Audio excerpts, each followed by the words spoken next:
Inside the research lab, I accidentally had a bout of morning sickness. The people around me quickly helped me to a chair so I could rest. Then, one after another, they started asking, "Aren't you pregnant? Why are you still coming to work? Where's the baby's father? How could he let you come out alone? That's so irresponsible. Professor, don't you think so?" The professor locked eyes with me and spoke slowly, emphasizing each word. "The baby's father just found out too. He's really that irresponsible. Huh. No wonder people always say dating classmates or coworkers is a bad idea. Breaking up is awkward enough. Divorce? Even worse. Yesterday, I had just picked up my divorce certificate from the Civil Affairs Bureau. I had imagined the moment to be like a dramatic movie scene. Heavy rain pouring down. My soon-to-be ex-husband and I locking eyes. Me throwing out a cold "we'll never see each other again" before turning away, leaving him with a regretful silhouette to remember forever. But reality? Yesterday was a bright, sunny day. Not just any day. Qixi Festival. Chinese Valentine's Day. The Civil Affairs Bureau was packed with couples registering for marriage, all holding hands, their faces glowing with happiness. When they heard we were there for a divorce, the staff gave us the weirdest looks. All I could do was smile awkwardly. But what could I do?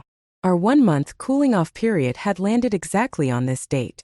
And besides, who says you can't get divorced on Qixi?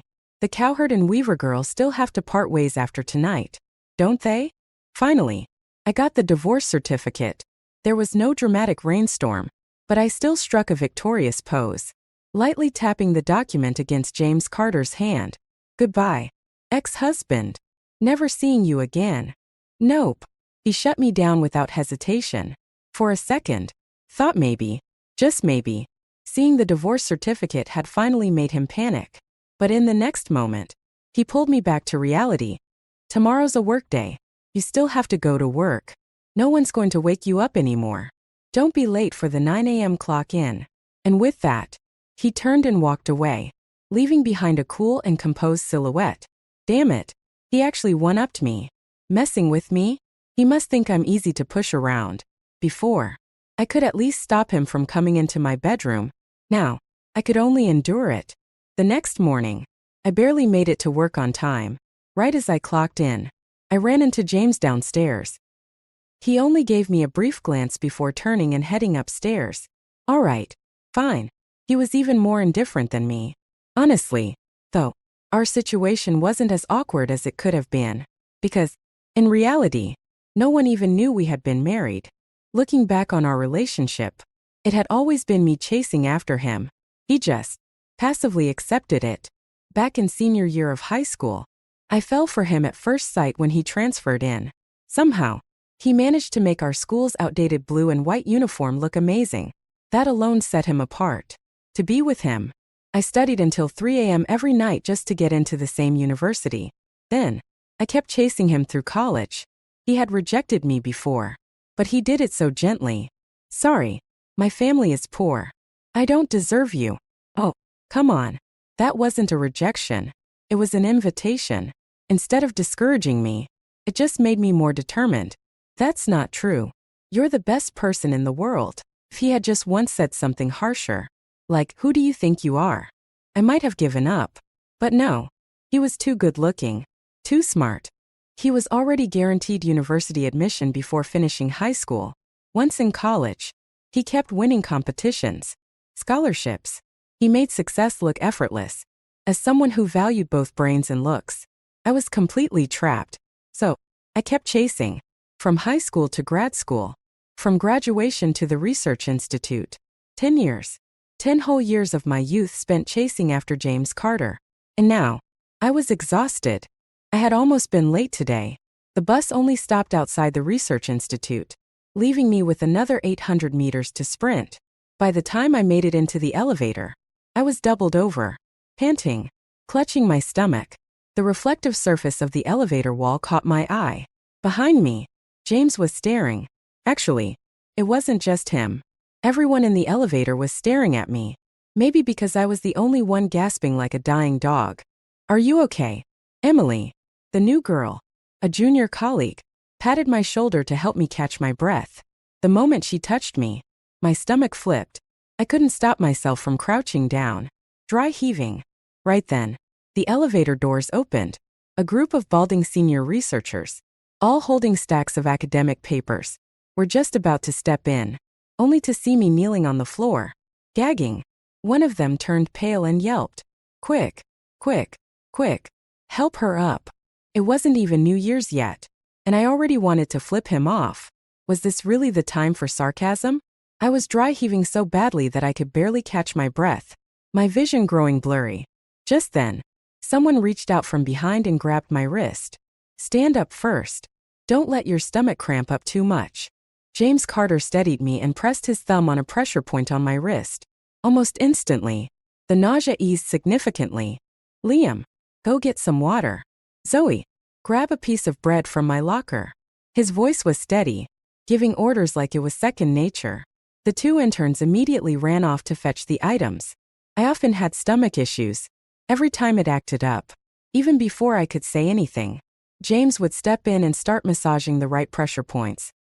His grandfather had been a traditional Chinese medicine doctor, and over the years, he had learned quite a bit. Once, my mom had seen this and laughed. "Wow, Emily, you two are really in sync. Looks like even a hiccup from you, and James already knows what's wrong." I took a deep breath, sitting on a nearby bench. He stood beside me, still holding my wrist. "Did you eat breakfast?" he asked. "Yeah, I made it myself." The second the words left my mouth, we both fell silent. We both knew exactly what that meant. Back on our first wedding anniversary, I had insisted on cooking for him. I made a fried egg, burnt to a crisp on the outside but still runny inside. For the first time, James had been at a complete loss for words. After a long pause, he had finally forced out, "This egg is interesting. Quite the research subject. The outside is carcinogenic, and the inside is full of salmonella." Since then, he had been the one cooking throughout our entire marriage. After the divorce, I had thought I could finally go back to being myself. But as it turned out, even something as simple as breakfast had become a challenge. "Emily, have some water." The interns returned, one holding a glass of water, the other a piece of bread. I took a sip, but before I could swallow, another wave of nausea hit me, and I ended up spitting the water all over James's shirt. The interns panicked and rushed to grab tissues. He was still holding my wrist when I instinctively pulled my hand back and waved dismissively in the air. "I don't think pressing the pressure points is working anymore. Emily, this doesn't seem like a stomach issue. Could you be pregnant?" I froze on the spot, staring at the intern who had just spoken. She looked back at me, her voice hesitant. "My sister-in-law was just like this when she first got pregnant." Within less than a morning, rumors about me being pregnant spread like wildfire. By lunchtime, several co-workers had gathered around me, checking in with concerned expressions. "Are you really pregnant? If you're pregnant, why are you still coming to work? Where's the father? How could he let you come alone?" I had a good relationship with my colleagues, so their concern felt genuine. James, along with a few of his students, stood nearby as people bombarded me with questions. One of the younger women muttered under her breath, "Seriously, what an irresponsible man." Then she turned to James and asked, "Professor, don't you think so?" I turned around just in time to see James standing outside the window, watching me. His gaze was steady as he spoke, enunciating each word carefully. "The baby's father just found out too. He's really that irresponsible." Huh. No one quite understood what he meant, and he didn't bother explaining. Instead, he simply told me to step outside. As I followed him into the hallway, I kept my head down. For some reason, I felt guilty. Maybe because, thinking back, in those last few times, I had been the one insisting on trying new things, and in the end, neither of us really remembered whether we had been careful or not. "Are you really?" He had just started to speak when our HR manager suddenly rushed over. "Emily, you're pregnant? Wait, don't tell me. Is that why you resigned?" As soon as those words landed, James's eyes widened. For the first time, his usually composed expression cracked. "You resigned?" After finishing my meeting with HR and completing my resignation paperwork, it was already time to clock out. As I left the research institute, I spotted James standing alone beneath a tree in the distance. He quickly walked toward me. "Do you have time? We need to talk." "Talk about what?" "Two things," he said calmly. "First, we need to confirm whether you're actually pregnant. Second, we need to discuss why you're quitting your job." His tone was clear and businesslike, as if this was just another research project to be analyzed. There wasn't a hint of emotion in his voice. Work was already frustrating enough, and hearing this from him only made it worse. "Did you forget that we're already divorced? My decisions have nothing to do with you." The words ex-husband made James Carter's expression darken slightly. For the first time, I felt like I had finally won a battle. I had submitted my resignation to my supervisor long ago, and the reason behind it was almost laughable. It all started one evening after working late. On my way home, I passed by a bakery and saw a stack of discounted bread that was about to be thrown out. Caught my attention. The day after I had asked James for a divorce, he had buried himself in work at the lab, as if nothing had happened. I bought all the remaining bread and sat alone on the curb, tearing into it, bite after bite. I realized the bread was starting to taste sour. Only then did I notice. My tears had soaked into it. It was an overwhelming, indescribable exhaustion.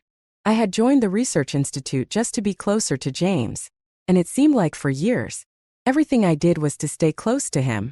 Even though I found the research tedious and exhausting, even though the atmosphere at the institute was suffocating, even though the cafeteria food was awful and the location was inconvenient, I had endured it all.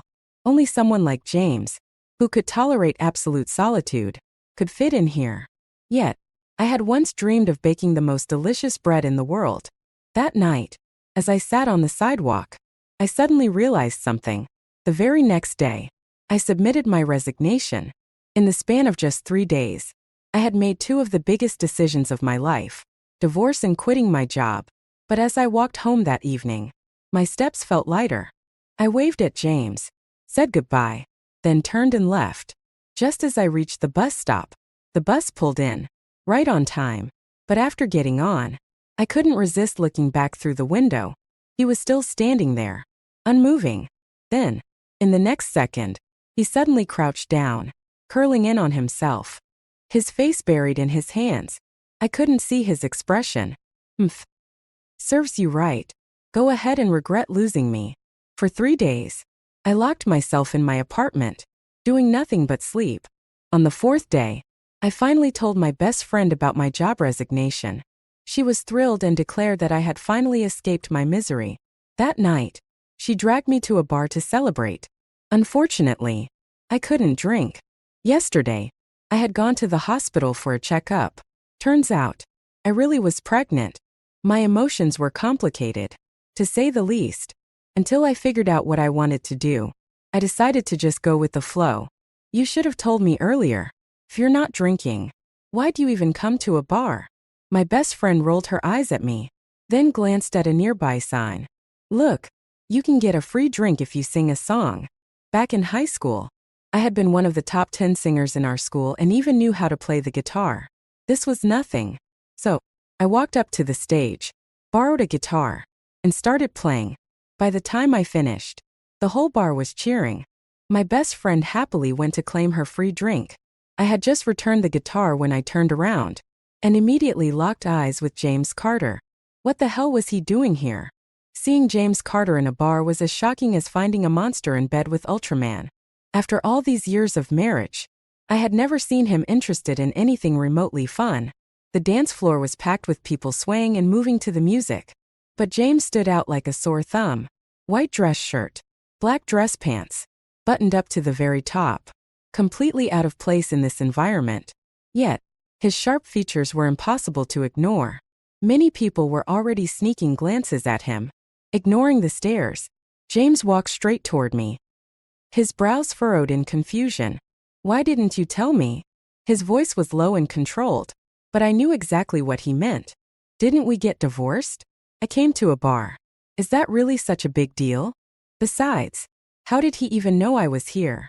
James lifted his phone and showed me the screen. "I saw your location. It was a post from my social media. Why did you come to a bar? This place is full of all kinds of people. What are you even doing here?" His nagging tone annoyed me instantly. Just as I was about to argue back, he suddenly raised his phone and, right in front of me, transferred $50,000 into my account. If you need money, why didn't you tell me? Did you really have to take a singing job at a bar? As he continued lecturing me about how unsafe it was to work in a bar, his fingers never stopped typing, making another transfer. I had already received $200,000 in my account. Tomorrow, I'll get a lawyer to redistribute the assets. I'll transfer the 1.600 square foot house on the east side of the city to you. I was so shocked by this sudden windfall that I couldn't react for a moment. Swallowing hard, I tried to process what had just happened. Our divorce settlement had gone smoothly, with James Carter willingly giving me the majority of the assets. And now, he was adding a whole house to that? Just like that, I had suddenly become a wealthy woman. Of course, he must have misunderstood something. But who cares? Money is money. Happily accepting the money, I started planning for my new bakery. During this time, James and I completed the property transfer at the real estate office. As soon as we stepped out, I was about to hail a cab when he suddenly called out to me. "Are you really pregnant?" His voice was calm, but there was a certain weight to his words. "What do you plan to do about the baby?" I hadn't decided yet, but one thing was certain. This had nothing to do with him anymore. "It's none of your business." "But I'm the father." "Legally speaking, you're not. Biologically speaking, the baby isn't even born yet. It's not even considered a biological entity yet." James opened his mouth as if he wanted to say something, but before he could, my phone rang. It was the construction crew. The plumbing in my shop had burst, and instead of fixing it, the workers had just run off. My brand new store was now a flooded mess. On the way back, I frantically called the renovation manager over and over, but all of his numbers were turned off. When I finally arrived, I was met with absolute chaos, water everywhere, repairs in progress, and the overwhelming frustration of dealing with unreliable workers. Thankfully, my best friend rushed over to help, and after a long and exhausting evening, we finally got things somewhat under control. Just as I was about to sit down and take a breath, my phone rang again. Assuming it was the renovation manager, I didn't even check the caller ID before answering. "Stop bothering me. If you cared this much, why didn't you call earlier? Where were you when everything went wrong? And now you suddenly remember me? You think I can't manage without you? Let me tell you, I can replace you in an instant. Get lost." Hanging up the phone, I let out a deep breath, feeling much better after venting. That was, until I glanced at the screen and saw the name on the caller ID. James Carter. Great. Not feeling so good anymore. By the time I tried calling him back, his phone was turned off. The renovation company eventually agreed to compensate me for the damages and assigned a new project manager, a surprisingly young and handsome guy. I had my hands full overseeing the renovation, spending every day running around the shop, exhausted and covered in dust. Few days later, I received a call from my former research supervisor. "Emily, do you know where James is? He didn't come to work today, and he's been acting off lately. Did something happen?" Of the few people who knew about our past marriage, my supervisor was one of them, but as far as he knew, we were still together. When I stayed silent, he seemed to realize something. "Did you too?" He paused before finishing the question. "We're divorced." There was a long silence on the other end of the line before he muttered, "I see. Sorry about that." Then, he hung up. I sat there, watching the workers install tiles, but my mind was elsewhere. Where had James gone? He was someone who never slacked off. In all the years he had worked, he had never been late, let alone absent. If James Carter could be described in one word, it would be machine-like. Back in high school, despite already securing early admission to a top university, he still studied harder than anyone else. He was always the first to arrive in the classroom in the morning and the last to leave at night. Even in college, he never slowed down, either attending classes or competing in academic competitions. He was always too busy. So busy that we never had time for romantic walks in the park. So busy that we never just sat down to watch a movie together. Once, I had finally convinced him to take a break and go for a walk along the river with me. The night breeze was perfect, the atmosphere just right, And for the first time, we sat shoulder to shoulder on a bench, alone, with no distractions. It was the perfect moment. I had wanted to kiss him for so long, but just as I was about to make a move, he fell asleep. I nudged his shoulder, but he didn't stir. Instead, he instinctively pulled me closer, burying his head in the crook of my neck. I heard him mumble something incoherently. Just, let me lean on you for a little while. I'm sorry. There were dark circles under his eyes. I wasn't sure if that sorry was for falling asleep in the middle of our date, or for feeling guilty about taking even a moment to rest. When we were married, I had met James Carter's father once. He was a rigid, serious man, but when he spoke about his son, his face was filled with pride. He is where he is today because of me. Since he was a child, I taught him to be like a tightly wound string, never to slack off, not even for a second.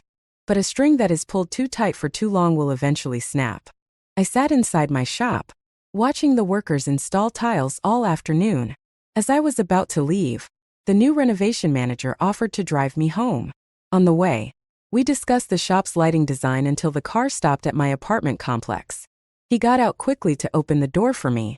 Don't worry, Emily, you're my first client, so I'll do everything I can to meet your expectations.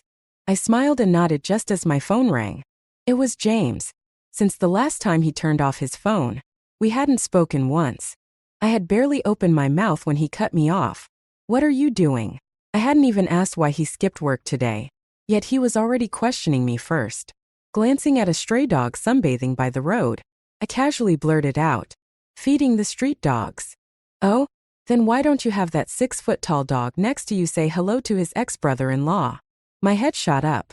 Standing right outside my building was James Carter, gripping his phone tightly and glaring at me with an expression so stormy it could set fire to the air.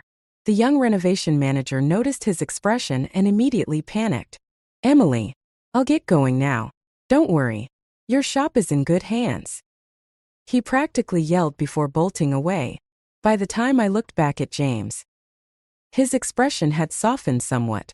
He followed me upstairs, still holding onto a bag of groceries. What are you doing here? I frowned.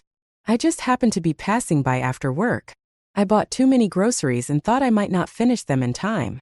I didn't even bother pointing out how terrible his lie was. He walked straight into my kitchen and started putting things away. Then, without asking, he started cooking. I had never been good in the kitchen. The only thing I could make was bread and pastries. Lately, I had either been ordering takeout or eating at my best friend's place. Now that I had a free personal chef, why would I say no? James moved quickly, and before long, 3 dishes and a soup were placed on the table. I casually asked if he wanted to stay for dinner, expecting him to decline.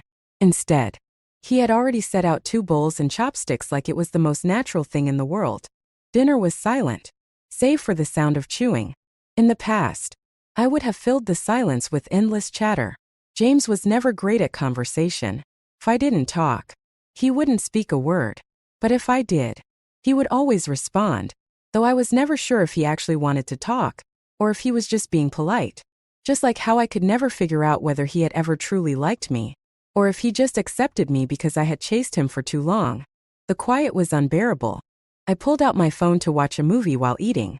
Before I could hit play, James suddenly spoke. You're really opening your own shop? I nodded. He fell silent again for a long while before finally saying, That's good. I had thought he was going to say something profound, but in the end, he sounded like a socially awkward AI.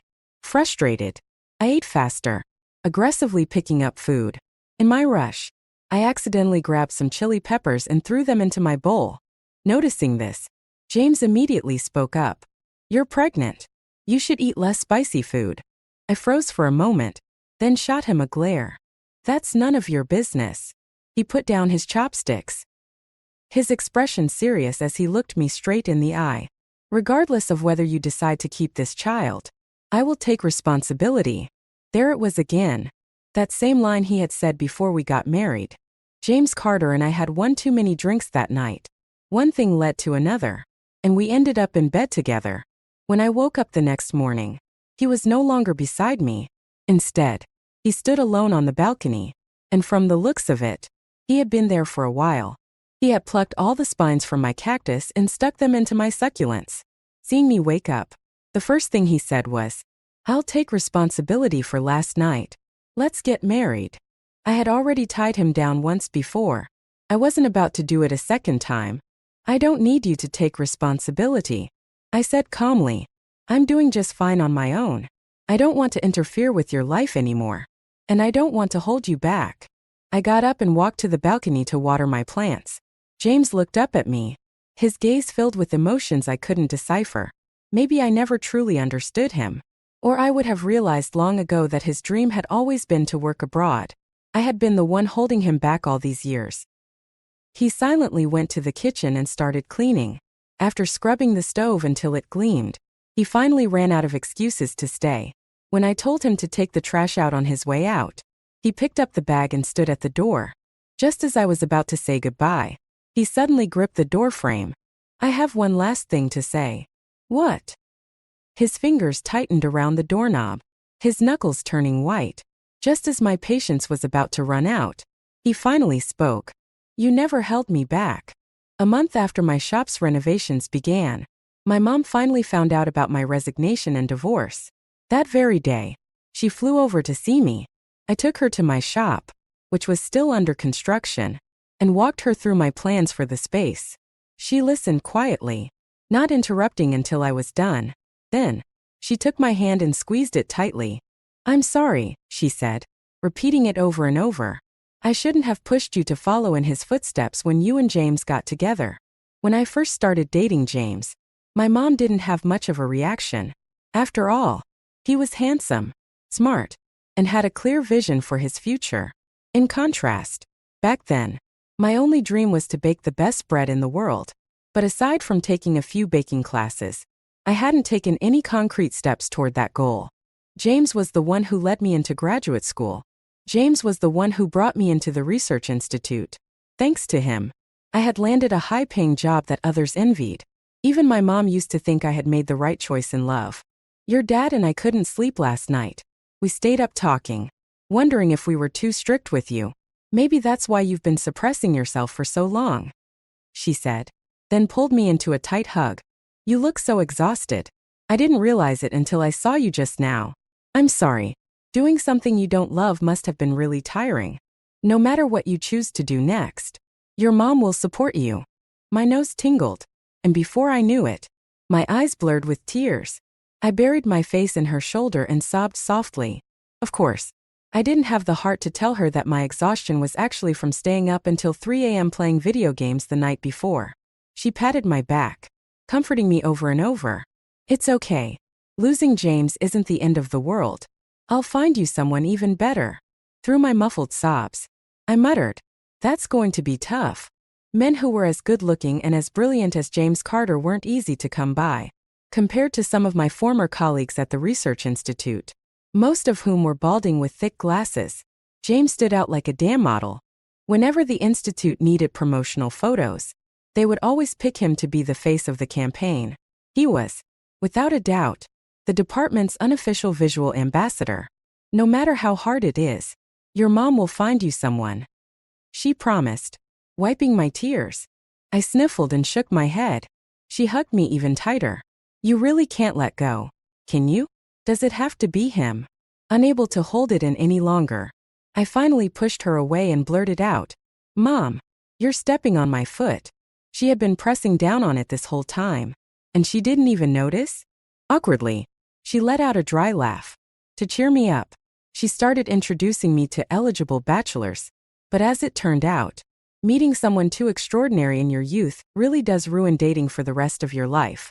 The moment you part ways, the gap between what was and what is becomes impossible to ignore. After meeting 4 or 5 men, I was exhausted. Thankfully, my mom never framed them as blind dates. She just introduced them as friends' kids, which made turning them down easier. Most of the attractive ones were empty-headed.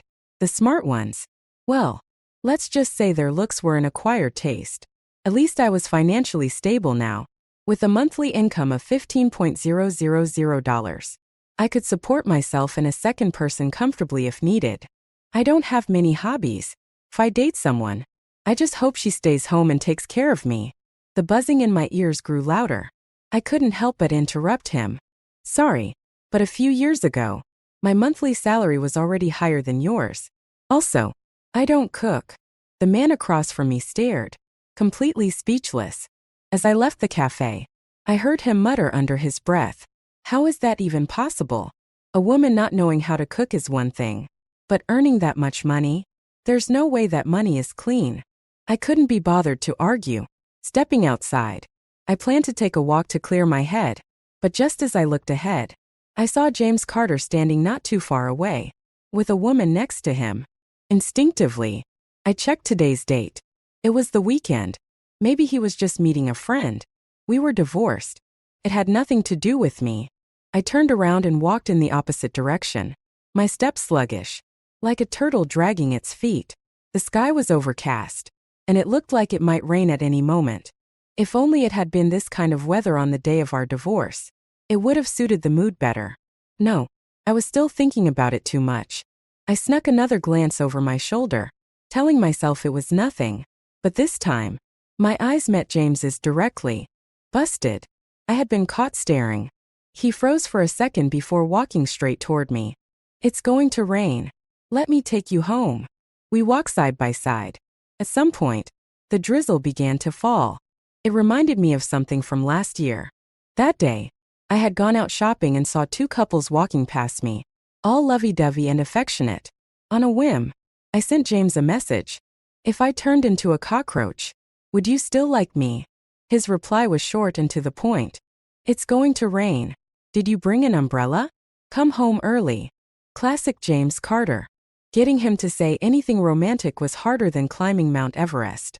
He was never good with words, but his beautiful face made up for it.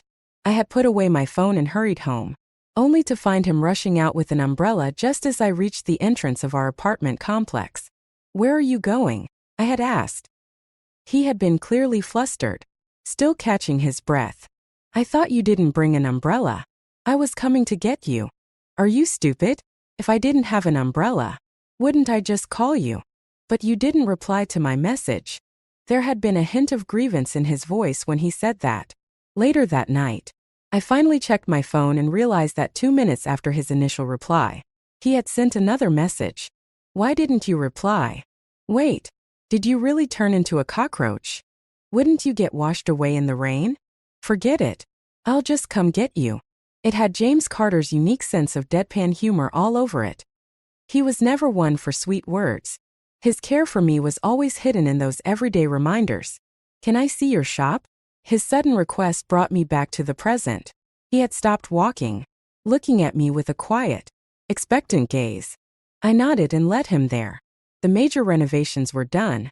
Now, I was just waiting for the furniture and counters to arrive. He didn't step inside, just stood at the door, looking around. I was about to introduce the layout when he spoke first. "It looks good." He paused before adding, "At least I didn't hold you back." "You never held me back." The words left my mouth before I even processed them. I stood there, momentarily dazed. What were we even doing? Shouldn't divorced couples just go their separate ways? Later that night, I asked my best friend, "Why do two people who are already divorced still talk like this?" She was in the middle of a game and didn't even look up. "What else could it be? You guys are going to get back together." "No way," I blurted out, shaking my head so fast I could have given myself whiplash. Just then, the sound of game over echoed from her phone. Annoyed, she tossed it aside and glared at me. "You refuse to go on blind dates, but you can sit down and have normal conversations with your ex-husband. And don't forget, you've got a baby on the way. Either get back together or..." Before she could finish, I instinctively clutched my stomach and backed away. I was terrified of pain. And childbirth? Even worse. She rolled her eyes and kicked me lightly in the shin. My best friend and I were bickering when the owner of the shop next door knocked on my glass door, interrupting my latest experiment with a new red date dessert soup. "I made a new batch of red date soup. Want to try some?" The neighboring shop specialized in herbal dessert soups, and lately, they had been developing new recipes, mostly drinks that were good for blood circulation and overall health. The owner never stayed long, just dropping off his samples before heading back. Aren't you guys competitors? Why is he being so nice to you? My best friend warned me, eyeing him suspiciously. I rolled my eyes. Ever heard the saying a close neighbor is better than a distant relative? We're just being neighborly. You're way too trusting. Watch out. Or one day, someone will wreck your shop. My best friend had a bit of a doomsayer's gift. Not long after, my shop really did get wrecked. But it wasn't the shop owner next door. It was one of the guys my mom had set me up with for a blind date. I remembered him all too well. He had taken me out for a $3 bubble tea and spent 5 minutes switching between 3 different payment apps before finally pulling out $1 in cash. I couldn't stand it anymore and paid for both of us, including his drink. Then he had the audacity to say, "If I had known you were paying, I would have ordered the most expensive one." Even the teenage cashier rolled her eyes at that. "I don't really drink these kinds of things anyway," he had added. "Only women like fancy, impractical stuff. Just look. Cheap lunchboxes under $5 are always bought by men. But $10 bubble teas? Women love them." I had no idea what sins I had committed in my past life to deserve this. I immediately texted my mom. "Where the hell did you even find this guy?" He kept going. "I heard you used to work at a research institute. That kind of job isn't great. Too many male colleagues. Men and women should be careful around each other." Careful. Whenever we were fighting over lab equipment, we didn't even see each other as people, let alone men and women. If we could have stolen all the best tools for ourselves, we would have done it in a heartbeat. And women shouldn't study so much. I had reached my limit. I slammed my hand on the table. No mirror at home? Ever looked at your own reflection in a puddle? At least? You think you have the right to judge me? A frog critiquing humans. Unbelievable. I stormed out without looking back. But apparently, he hadn't taken the rejection well. After a string of failed blind dates, he happened to walk past my shop today and saw me. And then he lost it. "You must have talked bad about me to those women. That's why none of them want to date me. You women are all the same." Angry, I rolled up my sleeves, ready to fight. My best friend immediately stepped between us. Realizing he was losing, the guy suddenly grabbed a wooden stool from the shop and slammed it onto the ground, breaking it into pieces. He was just about to charge at me when someone stepped in front of me first. "Sir, I've already called the police." James Carter twisted the guy's wrist behind his back in one swift motion. The guy immediately yelped in pain. I hadn't expected James to be here.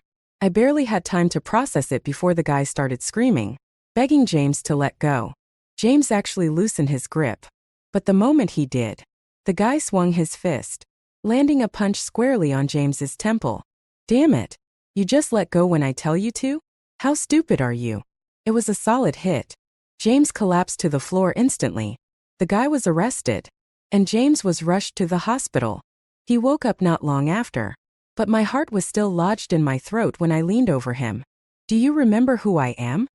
He stared at me in confusion. My stomach dropped. No way. Had he forgotten me? Had all my years of effort been for nothing? He studied me for a long moment before finally speaking. "Why are you asking such a dumb question?" Okay. At least he wasn't suffering from amnesia. The doctor suggested keeping him under observation for the night. Hospitals always felt a bit cold at night. We sat on a bench in the corridor, and James wordlessly took off his jacket and handed it to me. As he moved, I caught a glimpse of something on his neck.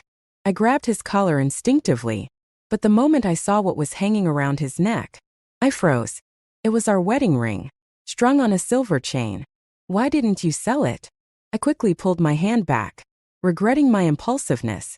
He glanced down at it. "I already bought it. Might as well keep it as a souvenir." I leaned against the wall, my thoughts drifting back to the time before our wedding. James Carter had said he would take responsibility. It wasn't the response I had wanted, but in the end, he still did what I had hoped for. He married me. On the day of our wedding, we went to see our new home. Then came meeting the parents, arranging the reception, and everything else that followed. But when it was time to buy our rings, we were running out of money. Of course, I just had to fall in love with the most expensive ring at first sight. The moment I saw the price, my jaw almost hit the floor. Without hesitation, I put it back and dragged James out of the store. We had spent half a month looking at rings, going through dozens of options, but none of them felt right. Then, on Christmas Eve, James asked me what I wanted as a gift. Without thinking, I joked, "I just want to finally find the perfect ring." The next morning, I woke up to a small box on my bedside table. Inside was the same ring I had thought was too expensive to buy. He had sold his car to get it for me. I had felt guilty, torn between happiness and regret. But even then, I couldn't tell if the ring was more important or if the car was. I asked the salesperson, "This model is a limited edition. Once it's gone forever," James had said. "But there will always be more cars in the future." Then he had pulled me into his arms and whispered into my ear, "Just like how I'll meet many people in life, but you're the only one who truly matters." His words sent a shiver down my spine, making my heart melt. I had been so touched that I cried like an idiot. For a while, we relied on a little electric scooter to get around. It didn't last long. 6 months later, James received a patent payment and bought an even better car. But I had still preferred riding on that little scooter, because every time the wind brushed past us, I would remember what he had said, that I was the most important person in his life. On the day of our divorce, I had returned that ring to him, and now, it was back in front of me again. Without realizing it, we had leaned against each other. The hospital lobby was nearly empty. It was just the two of us. "James, do you think I held you back?" When I found out that his dream had always been to work abroad, my first thought was that I had been the one keeping him from it. His father had certainly blamed me. "If it weren't for you, my son would have been a world-class scientist by now. He would be rich, successful. It's all your fault." I had been to James's childhood home before, a rundown house where he and his father had lived alone. The largest and best room in the house had been his, filled with all the hopes and dreams his father had for him. He had worked so hard to get out of that place, to carve out a better future for himself. But in the end, he had stayed because of me. Was I? No. James cut me off without hesitation, under the oversized coat draped over me. He tightened his grip around my hand. "Emily, I never once thought you held me back. If anything, I think I was the one who held you back." His voice was low, firm. "When you told me your dream was to bake the best bread in the world, I knew I had ruined you. I shouldn't have made you follow in my footsteps. I wanted you to get your master's, to join the research institute, because I was selfish. I just wanted to be close to you. But in doing that, I hurt you. I knew you weren't happy at work. Yet I still wanted you to stay. You should have been free. But instead, I was the one who trapped you." Before I had asked for a divorce, James had suddenly become incredibly busy. So busy that he barely had time to talk to me. I had been drowning in work, suffocating, losing sleep.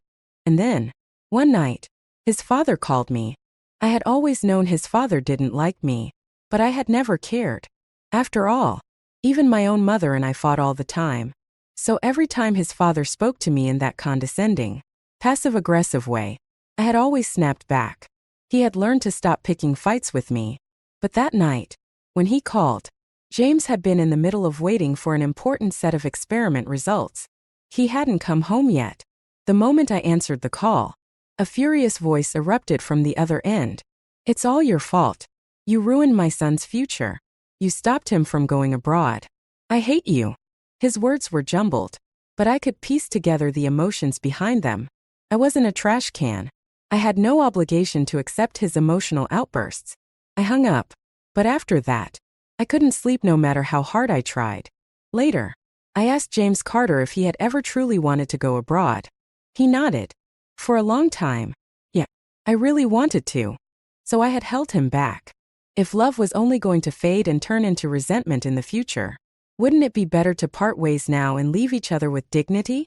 "You don't blame me for stopping you from going abroad?" I asked. He glanced at me and said flatly, "If I had truly wanted to leave, do you think you could have stopped me? It was always my own choice." Then, he rolled up the sleeve of his left arm, revealing an ugly, jagged scar. I had asked him about it before, but he had never given me an answer. "Back then, I wanted to go abroad just to get away from him," he said. So I lied. I told him there was a great job waiting for me overseas, that it was my dream, but it was all fake. I just wanted to run. I listened in silence.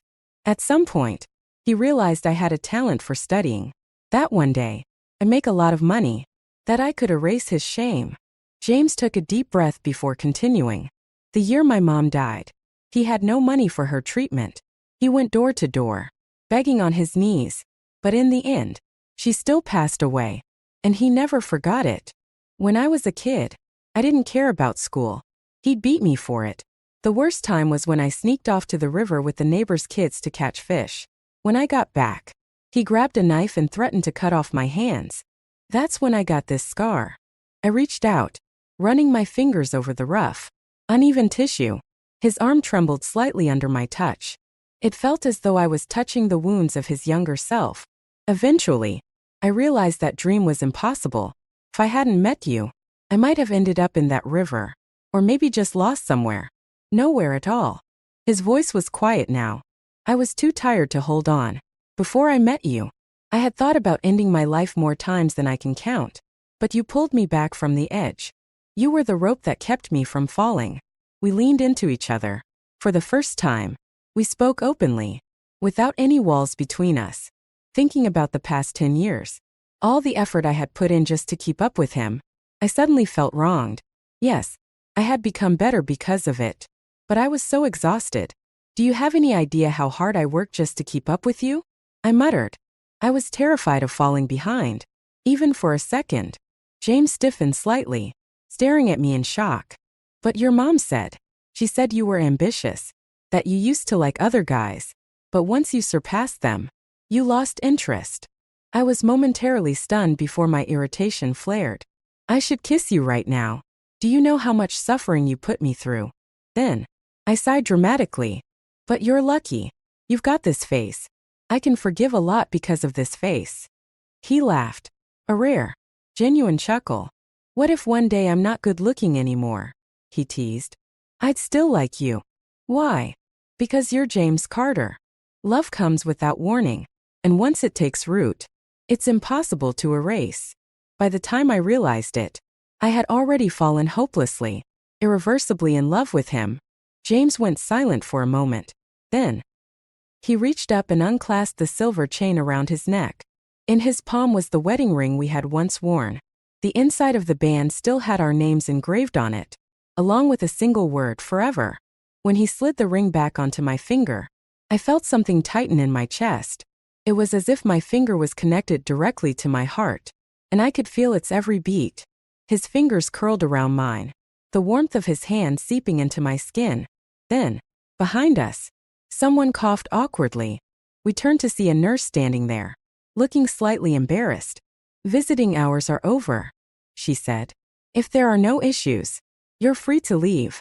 I grabbed James's arm and pulled him up.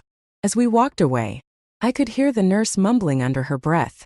Geez, I've never seen a couple confess their feelings in a hospital before.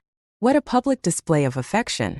As soon as we stepped into the elevator, James Carter didn't press the button for the first floor. There's something I never told you, he said quietly. My father was hospitalized a while ago. Do you want to see him? I was taken aback. The man who had once scolded me so fiercely, how had he suddenly fallen ill? The elevator descended to the 18th floor before James leaned against my shoulder and spoke again. His voice barely above a whisper. He wasn't doing well even before we got divorced. Cancer. He doesn't have much time left. So that was why James had been so busy back then. I know your relationship with him wasn't good, so I avoided bringing him up in front of you. Through the small window in the hospital door, I caught a glimpse of James's father lying in bed. He was already asleep. For James, this man was both love and burden. He had given his son everything. His expectations, his ambition, his entire world. But he had also caged him, suffocating him under the weight of endless pressure. 3 months later, James's father passed away. His condition had deteriorated too quickly. There was nothing anyone could do. At the same time, my bakery had just opened for business. The neighboring shop owner came by with a gift. Bird's nest dessert soup. Only then did I learn that James had prepaid for a long-term subscription with him, making sure I would get nourishing drinks delivered every day. I was still processing that when James called. He's gone. The funeral was simple. Just as his father had requested. He had never been a social man. And he didn't have many friends. The only thing he left behind was $20,000, tucked away in a bank account. The password was James's birthday. From start to finish, James Carter never shed a single tear. But I could see the sorrow he was holding back, the quiet grief pressing down on him. He had lost both of his parents. As we walked away from the cemetery, he suddenly pulled me into a tight embrace. For the first time, I heard him cry. Soft, restrained, but real. I only have you now. His fingers brushed against my growing belly. Then, through his tears, he let out a quiet laugh. No, it's not just us anymore. It's all of us. The bakery became my daily routine, filling my life with the scent of fresh bread and the warmth of kneading dough. Every morning, I woke up early to test new recipes, my hands coated in flour, my apron smudged with sugar. It was a simple, fulfilling life, the one I had always dreamed of. James Carter never left. First, he showed up occasionally, making excuses like, I was just passing by, or I needed coffee. But over time, his visits became a daily occurrence. He'd sit in his usual spot by the window, working on his laptop, occasionally glancing up to watch me. One evening, as I was locking up, I turned to him and asked, Aren't you going home? He looked at me and, without hesitation, said, I am home. I didn't respond. I couldn't, because deep down, I had always known he was never going to leave again. As my belly grew, James took on more responsibilities, fussing over me in a way that made my best friend tease me relentlessly. He's practically your personal assistant now, she joked. I'm just making sure she doesn't overwork herself. James responded matter-of-factly, adjusting the pillow behind my back. One night, after a long day, I sat on the couch with my feet propped up. James knelt in front of me, gently massaging my swollen ankles.